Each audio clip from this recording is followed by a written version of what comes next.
Mission Control in Houston lost contact with our space shuttle Columbia. A short time later, debris was seen falling from the skies above Texas. The Columbia is lost. There are no survivors. On this day in 2003, a national tragedy unfolded in East Texas. Newspaper headlines read, "Not again." Another American space shuttle crew was lost in a violent accident.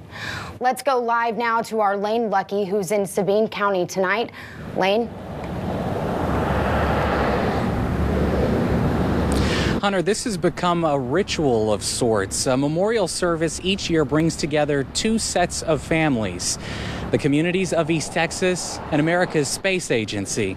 But this year it's taking on a new meaning. A memorial service earlier at First Baptist Church here in Hemphill gave NASA an opportunity to once again say thank you for all the towns across the region that made the astronauts their sole focus 15 years ago. A who's who of dignitaries actually recognized the sacrifices made by East Texans during that 2003 search and rescue. The director of the Johnson Space Center says its future is built on the legacy of Columbia. And without that, it wouldn't have been possible without the thousands of people who opened up their hearts 15 years ago. This could not have happened without the tremendous support of the people of this community. NASA is forever indebted to you for helping us bring closure to the tragic event that is forever embedded in our memories. It was the best of times and worst of times. The worst of times for the accident itself, and the best of times as reflected by all of you who came together. And the individuals that we had with disappeared, you set a great example for the country and how you stepped up to respond to the accident. That was the husband of astronaut Kalpana Chawla. Actually, 4 of the 7 astronaut families were here in Hemphill today. I spoke with Evelyn Husband. She's the widow of Rick Husband, the commander of the STS-107 mission. Now, she says she felt God's hand actually played a role in all of this happening in East Texas, and she's comforted by that fact. Now, at today's memorial, we're also learning that the research conducted aboard the shuttle Columbia wasn't lost in 2003 when it broke apart. Much of it was actually transmitted to NASA while in orbit. And some of the experiments were actually recovered on the ground.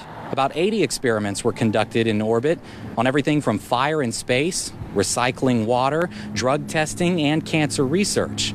Later generations of earthworms, of all things, were part of a study, and they flew back to space on another mission. And speaking of future generations, the Columbia Museum here behind me in Hemphill is dedicated to letting young people understand the bravery and courage exhibited by those 7 Columbia astronauts.